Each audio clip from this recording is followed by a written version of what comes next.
Hi there, everybody. My name is AJ Pickett. You're on my channel. Welcome. And today is another DM's Round Table. We've had these before. They're always great. And today the topic is going to be magic items. Joining me, we have Frederick Wheeler. How's it going, Fred? Hi, it's gone fine. Where can they find you on the internet? Oh, they can find me on YouTube because that's where everybody is who's on these things anyway. It's true. Facebook and Twitter, howtoD&D. That's me. Awesome. We're also joined by Teni. How's it going? I'm great. Thank you for having me. Where can we find you? So I am part of the Dicely D&D channel. You can find me on YouTube, Twitch, Facebook, Instagram, Twitter. I am all over the social media. And yeah, I'm super excited to be here with you all. I'm super excited to have you. And we've got Lutes&Dice. How's it going, man? Hey, I'm fine. My name is Folkard.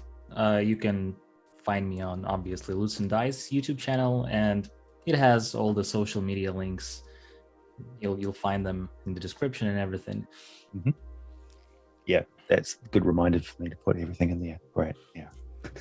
All right, so today we're going to be asking a question about magic items. It's a topic which is pretty popular on my channel, and I thought we would delve into some of the more questions that we don't often ask, particularly in 5th edition, but are quite relevant to people who have played D&D for a while, and we've got a lot of changes and stuff that have taken place. So the question one today is, how do you handle magic item creation in your games for players wanting to make their own, or for NPCs, non-player characters, who create them, and what is the process itself?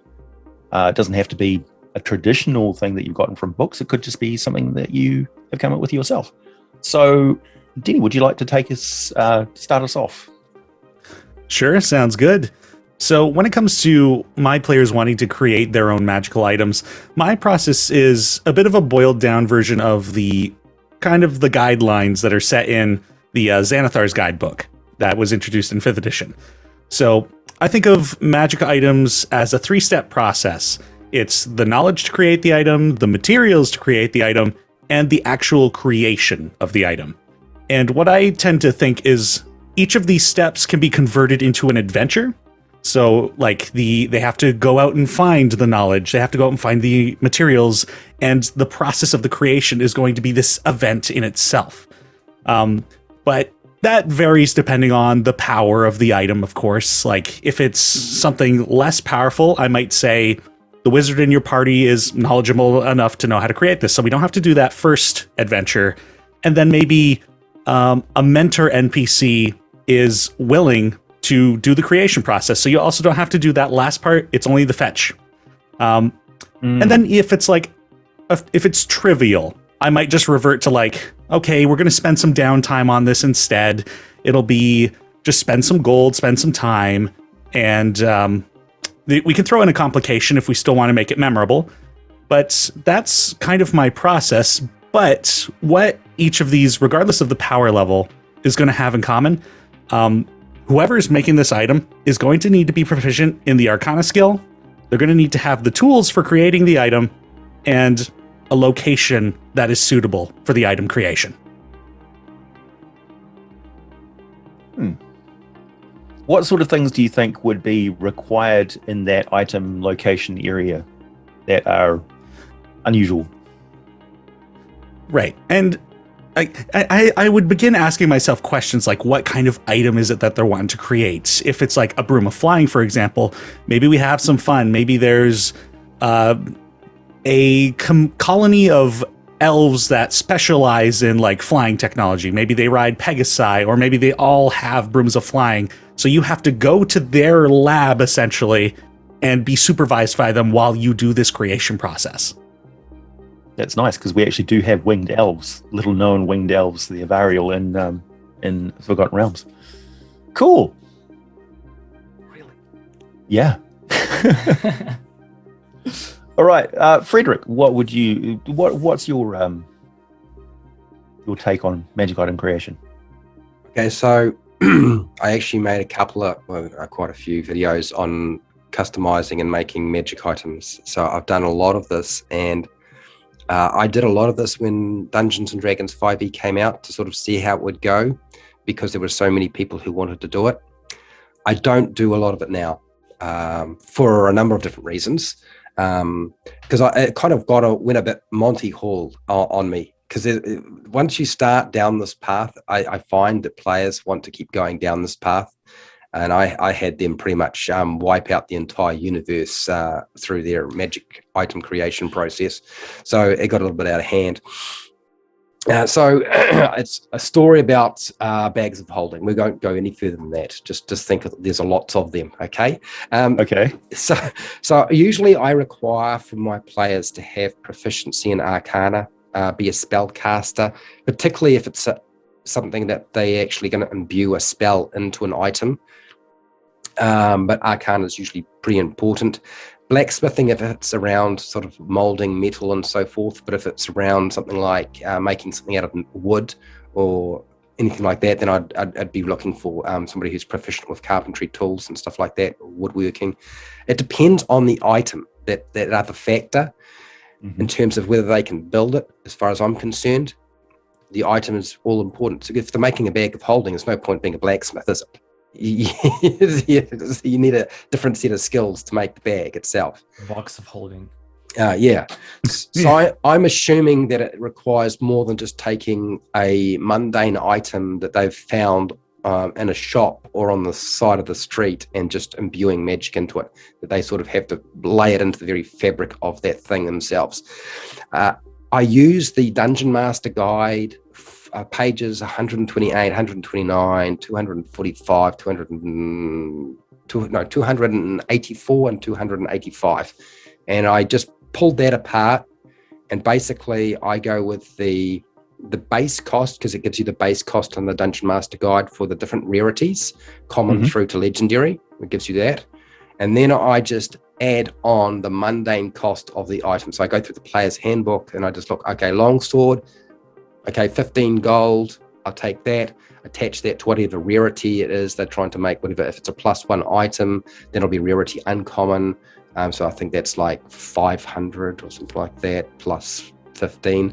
And if it's common, in other words, it doesn't have a plus, but it's a magic weapon, so it just goes straight through damage resistance, then we're looking at, I think it's like 100 for common is the base rate, and then you just add on 15 for the sword. So that's the calculation process. And then how long is usually... Money's not the problem I find with players making magic items. It's actually time, because it actually takes a lot of time. Not only, as Teni has pointed out, do you need to have a place to make all these things and the skills. You know, having a forge or access to a forge for quite a while.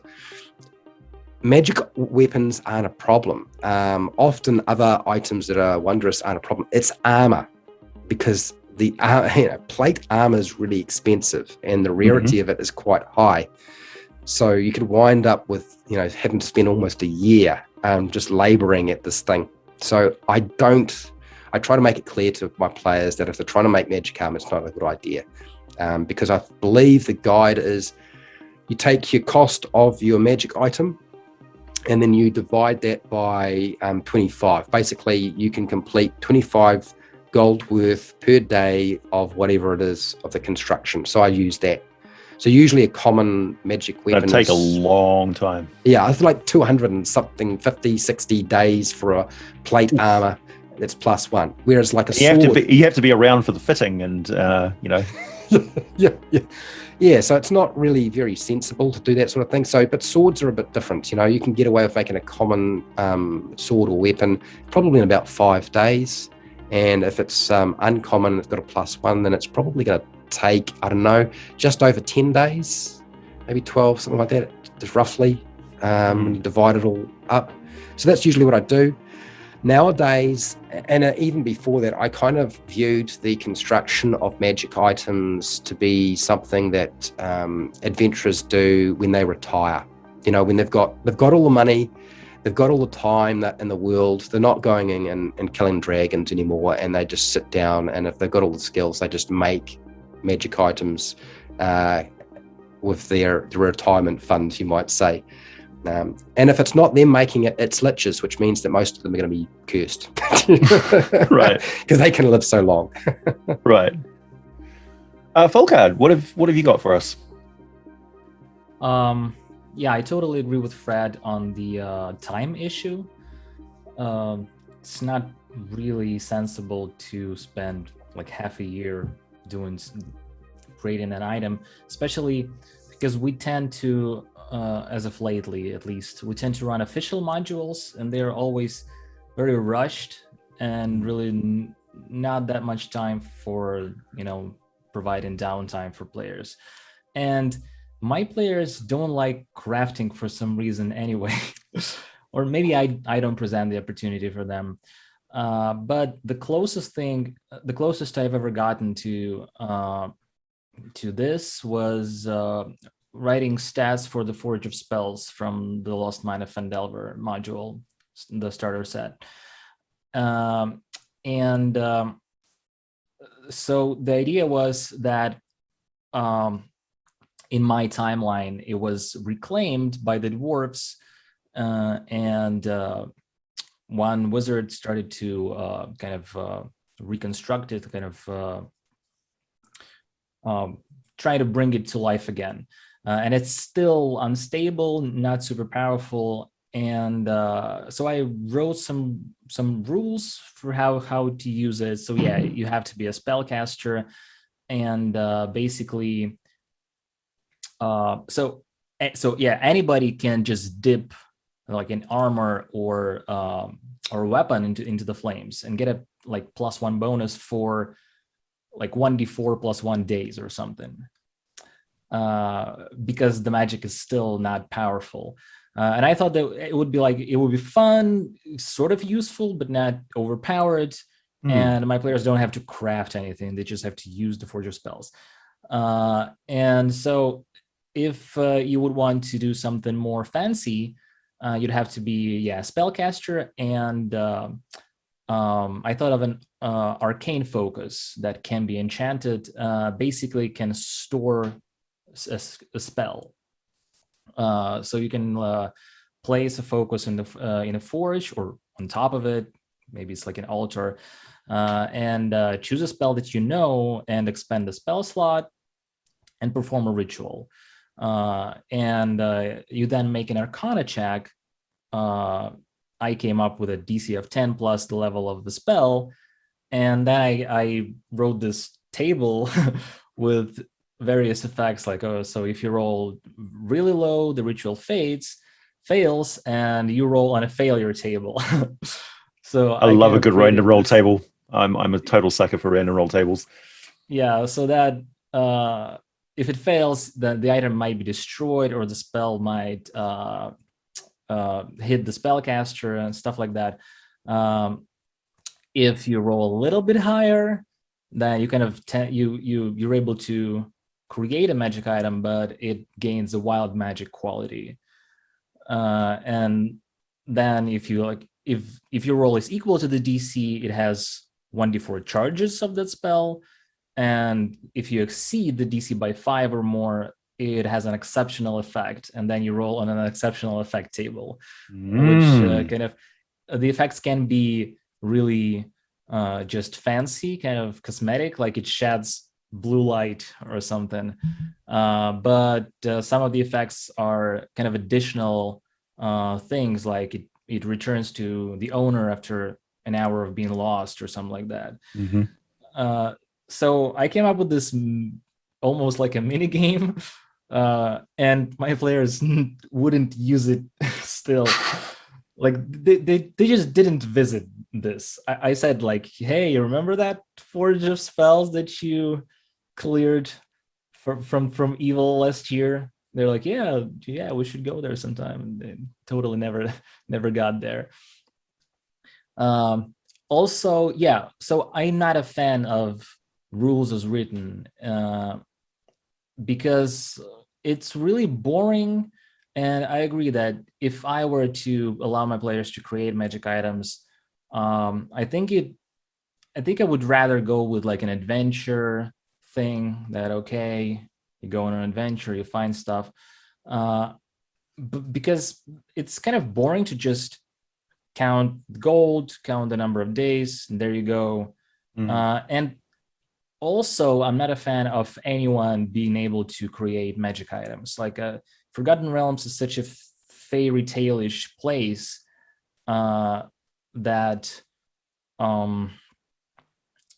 I would assume that really high level spellcasters would be able to create magic items. It's kind of like a forgotten lore or something. And I mean, it's a fact that we don't see magic items like overflowing, like just flooding the cities even. Like nobody has microwaves or toasters in their houses for some reason, obviously. So another thing that I'd like to share is I really love playing and trying out different systems other than D&D, and I always tend to grab something and steal something from those systems. So I was sort of a fan of how crafting was handled in the Star Wars RPG. It has a like a module, not a module, but a source book for technicians. It's called special modifications. Oh, that's the latest Star Wars. Ooh, I haven't seen that one. Yeah, the Well, Fantasy games. I haven't seen that supplement. I've got the books on the shelf. Yeah. I mean, it's really fun, and my player actually got to use it, and it was sort of fun because first of all, it doesn't take that long. He spent around a week or maybe a couple of days to create a droid, and obviously you can get inspired by creating a droid, because if you translate it to Forgotten Realms, that would be like creating a Warforged, basically a magical dude. Well, we have golems and the manuals to create golems that again take like half a year to create, but still it's pretty fun. And for those of you who don't know about the Genesis system, which sort of Star Wars RPG is all about, it's kind of based on the Genesis RPG. It has weird dice. The dice pools. Do you use the dice pools in the item creation as well? Yeah, I mean the Star Wars RPG. Mm-hmm. Yeah, sure. So you like every check that's made, it's made with you make a mechanics check and you create a pool, and these dice are at least advertised as like narrative dice, so that they sort of push the player and provoke them to kind of create additional effects to every check. So you can succeed with advantages or succeed with little side effects. And this particular thing is using that thing as well. So you can choose like a blueprint, so a basic thing. So I'm creating a gun. And then you roll your mechanics checks, spend some you can create a gun with like 4 hours or 8 hours, and then you can consult, like you get this pool of results, this huge amount of symbols on your dice, and you start translating them, and so you have a triumph or an advantage or a threat or a despair, and it has like a whole page of additional effects. So you might create a lighter weapon, or a weapon that has a special trait, like it will have an area of effect. Or if you roll really badly, the DM might use despair symbols on your subsequent rolls to make the weapon explode for some, for instance, or something like that. And creating droids is also really fun. You sort of create the base. Again, the bigger the droid and the more functions it bears, and the more difficult would be the role. And then you have to program it. So I can see totally like translating to Magic World. And again, the program, the more complex it is, the more time you have to spend. But like the longest one would be around 7 days. 7 days, 24 hours each. I was just sitting then in coding. And I mean, it sounds really doable and really fun, especially like you can roll really good and make your droid have some sort of character, not just be a machine. Yeah, you could actually program and roll on a table that determines your Warforged characters' goals or bonds or flaws. Yeah. So basically, this book also kind of inspires you to allow players to create other PCs. Like you can create a droid, then a PC can take over and just play it. Yeah, I love that idea. That's really fun. And here's my friend, me too. Yeah. Cool. That's basically all I've got. I have many thoughts on magic items, and I'm a very narrative-driven person. I like the idea that this is a whole industry, this is a whole secret society, this is a whole tapestry of a magic society that has its own checks and balances. So, for instance, there's got to be risks and things involved, and there's the haves and the have-nots. Not everybody gets access to magical learnings and wizard academies and things like that, and those who don't quite make the grade aren't going to give up their quest for magical power and things. And that's where you get all these cultists and things like that who are scavenging around in ruins and stuff, and they just happen to find this thing which, because they don't have any arcane training, they don't know how dangerous it truly is. And that's when you have the wizards who go, oh no, our crystal ball has just pinged, summon the Abjurist squad, and the Abjurists go out and just zot and shut everything down and lock these guys away and sort of mind wipe them a little bit for the greater good. So the idea that magic items and things are they're also very dangerous for the powers that be, because obviously you're putting a lot of power into the hands of certain individuals, and a lot of magic items aren't so cut and dry. Like, they're not a template. You know, there's no exact blueprint for an I don't know, a Vorpal sword or something like that. So a Vorpal sword in the wrong hands, you know, somebody puts it on the end of a ballista or something, and all of a sudden you've got a weapon that can chop the heads off everybody in a city block. Anyway, so I like the idea that the materials involved in a sword or an armor that can bypass normal damage and normal physics, basically, has to come from one of the outer planes, because the outer planes are a conceptual plane. They're a realm of dreams and imagination. So what you're dealing with when you bring back some material from there is really dream stuff. It's not really real. It's something that's manifested from the thoughts and dreams of the collective populace. So it doesn't really fit the rules. And I like that idea. Or some sort of, you know, somebody goes to the Feywild and grabs some flowers and plants and things, and they come back and they've forgotten what they're for, because the Feywild's wiped their memory. It's like a dream. But they've got these components and things, and they put them into, you know, some alchemist comes along and goes, ooh, that's from somewhere else. It's at a different vibrational attunement. And they start talking all this jargon, and then they get all, you know, obsessed. Also, these rituals of creation are physically grueling. They take a long time and a lot of concentration. The amount of effort and stuff that these wizards have to do to do this sort of thing. We're talking about maintaining concentration for 14 hours. And investing significant amounts of like their personal energy and stuff. So I saw there's an old Dragon magazine cover with a wizard who's doing some sort of enchantment or ritual or something. His shirt's off and he's buff and he's sweating because he's physically grueling, and he gets interrupted by anybody, and that's it. He's wasted all of this energy and stuff, and he's aged 5 years, because back in the day they had to spend actual experience points to build these items. So the limitation is if you did it too much, you essentially you're back to level 2. You can't do it anymore. So, your brain's fried. So yeah, there's a lot of interesting stuff that you can sort of glean from, if you go back and look at Dragon magazine articles, or just sort of look at the old systems and things and think about how they impact your world and things like that. So in my Forgotten Realms, I have people who aren't necessarily they've got the sort of background of an acolyte, or they've got a sort of a subclass that you would pick up, like you would cross class, or have a feat that allows you to have magical ability while you're a fighter and stuff. You've got a couple of spells and things. But if you're a commoner or something like that, you just sort of pick that up, and that is kind of your character class, and you are a professional component finder.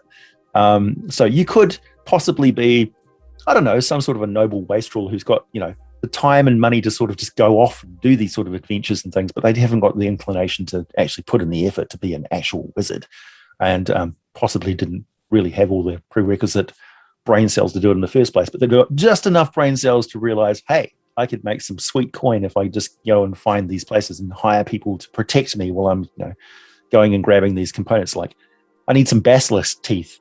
Where can I find some? So you go down to the local tavern and hook up with the adventurers and say, where is the last place that you've heard of that a basilisk was? And the adventurers are just like, you don't want to go anywhere near basilisks, man. They're bad news. It's like, well, yeah. But if I did, how would I avoid getting turned into stone? So you got these pests who are bothering the adventurers all the time, and then they get to know them. These guys actually are quite handy because they just happen to have a supply of cheap healing potions. And next thing you know, you get a missive from them that says, help, I'm stuck in a basilisk there. Come and save me. My father is a very famous noble and he'll pay you well. And off you go. Yeah, so it always ties back into an adventure. It always ties back into otherworldly trips and journeys. And it gives some motivation for the characters to really get involved in this whole world of magical stuff and fantastical beasts and where you can find them. And also dealing with people who should not be dealing with this stuff at all, but just can't help themselves because they see people casting spells and they think, why not me? Well, because you sprout tentacles and 3 eyes, that's why. Yeah. So everybody, if you've got comments on and how do you handle magical items creation in your games, let us know in the comment section down below, and we can have a merry discussion about all sorts of weird and crazy ideas to inspire each other. Thank you very much, everybody, for joining me, and I'll see you again real soon.